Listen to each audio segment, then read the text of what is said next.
In the moment of impulsivity, I promptly booked the flight. Then the horror struck. My itinerary stated that my flight originated from Madrid.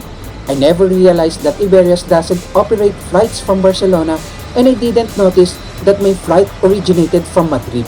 The airline staff informed me that I had already missed my flight. I made a mistake when booking my Paris flight, and the best part was enjoying my first ever business class flight for the price of an economy ticket. When I entered the lounge on a red carpet, I told myself, you are a full-blooded business class passenger. And I felt proud of my booking mistake.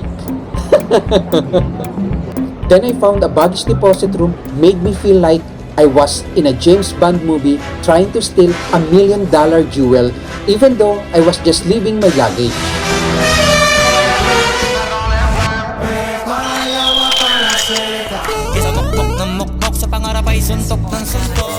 Catch flights, not feelings.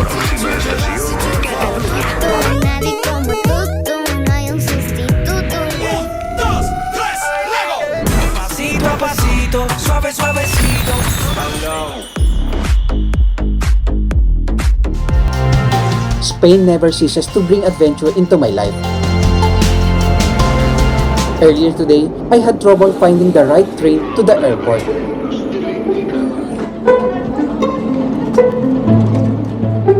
Then, just as I was about to check in, the airline staff informed me that I had already missed my flight.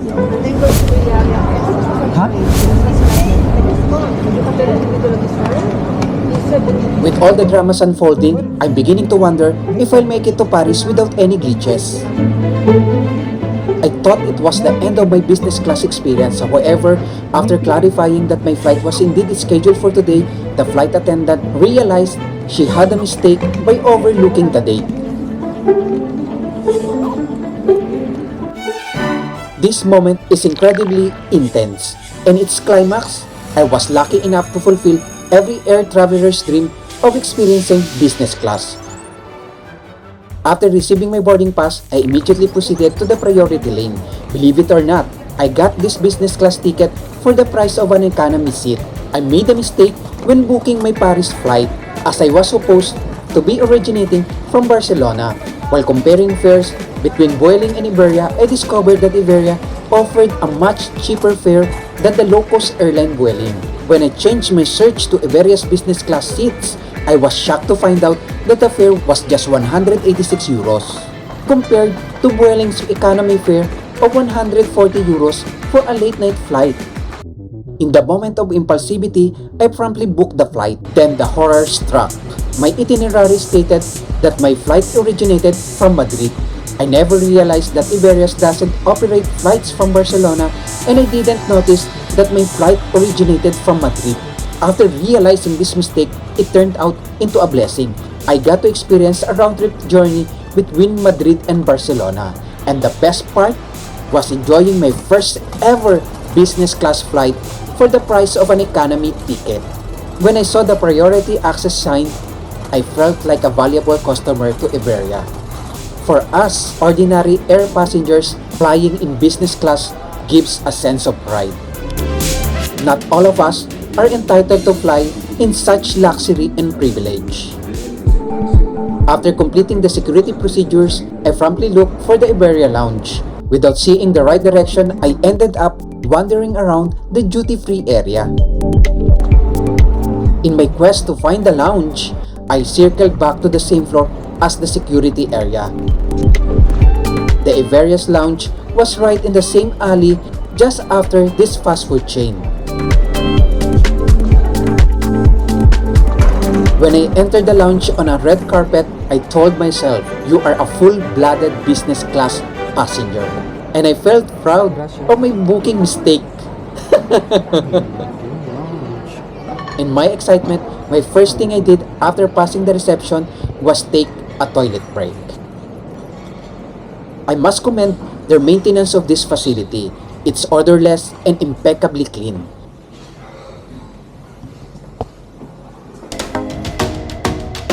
Since it was already noon, I grabbed some food and found a convenient spot to sit before exploring. My stomach was eager to taste their offerings.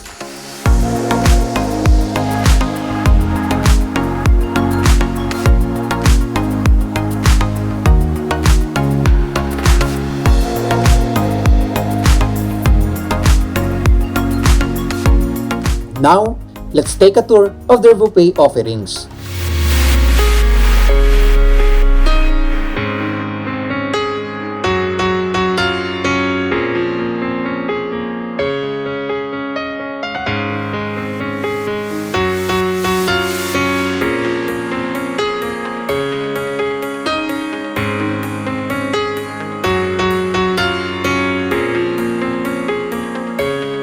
They had 2 food stations, one each wing with same food offerings.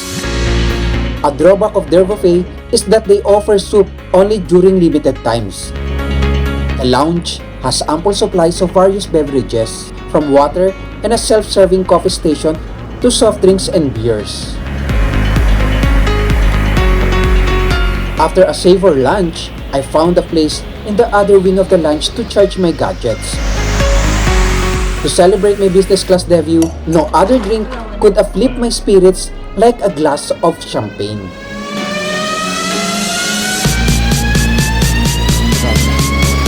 The bar section is located in the middle of the lounge, with dedicated seats for various purposes, whether for business or leisure. Let's cheers!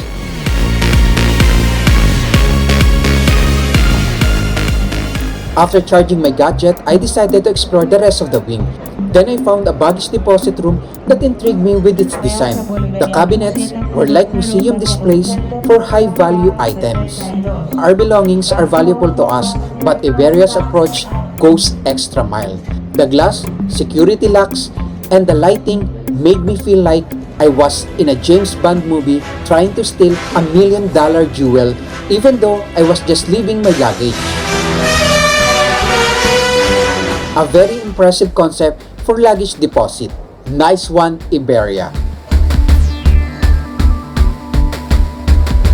Having deposited my luggage, I felt comfortable exploring other parts of the airport.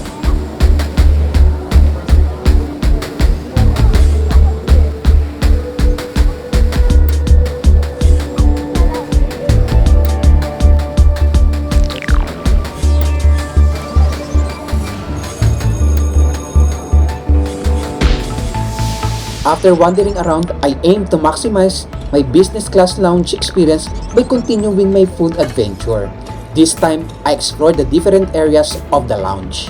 I indulged in some light snacks and hot chocolate while enjoying the view of the departure gates from an elevated food table. To further celebrate my unique privilege in the air, I headed to the bar station for a hard drink. With no particular idea in mind, I suddenly asked for Baileys. Unfortunately, it wasn't available, but the bartender offered a Spanish alternative called Crema de Orojo, assuring me that the taste was exactly the same.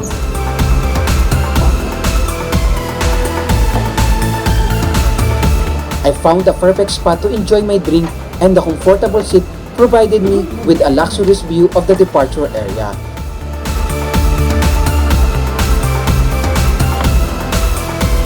I refilled my snacks with some nuts to continue enjoying the view.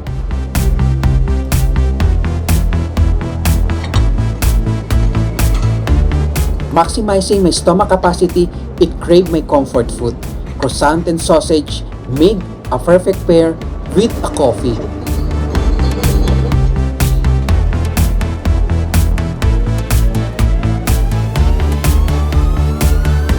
This time, I moved to the end of the wing.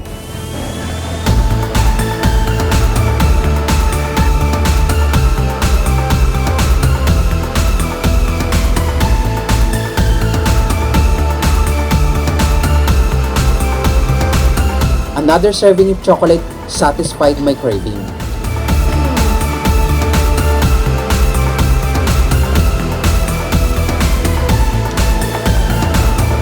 In order to stretch not only my stomach but also my muscles, I went for a walk.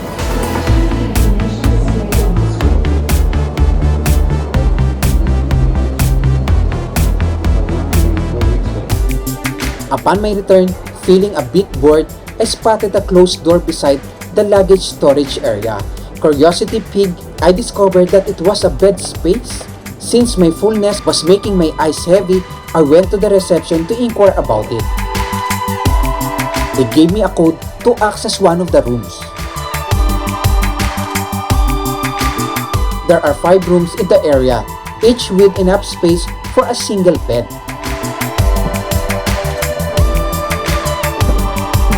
The rooms are equipped with a sensor for locking and opening the door. For hygiene purposes, a blanket and pillow are wrapped and provided. Inside, a table lamp serves as the only source of light. I love this option of getting a chance to rest for at least a few hours before a flight. It's a thoughtful amenity for weary travelers. With approximately 45 minutes of resting time, I decided not to eat before my boarding call, anticipating a meal on board the flight. I wanted to leave some space in my stomach to fully enjoy the meal later. Reflecting on my initial perception of a disaster, I realized it turned out into a great experience in my travel adventure. Sometimes, mistakes lead to unexpected and enjoyable outcomes. I never flown business class before in all my travels, as I've always seen it as a necessary expense for a limited luxury experience. However, with this Iberia late night flight to Paris, I had my debut in business class travel, and it's an experience I'll surely repeat again. Normally, my budget is my top priority when traveling, with comfort coming second. But this time, I found that budget and comfort could be on the same level. It's all about finding the right airline that offers both. Join me as I embark on my adventure in Paris.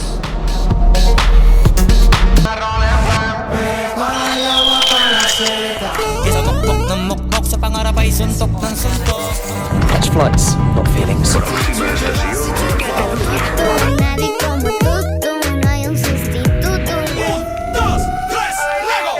Pasito a pasito, suave suavecito.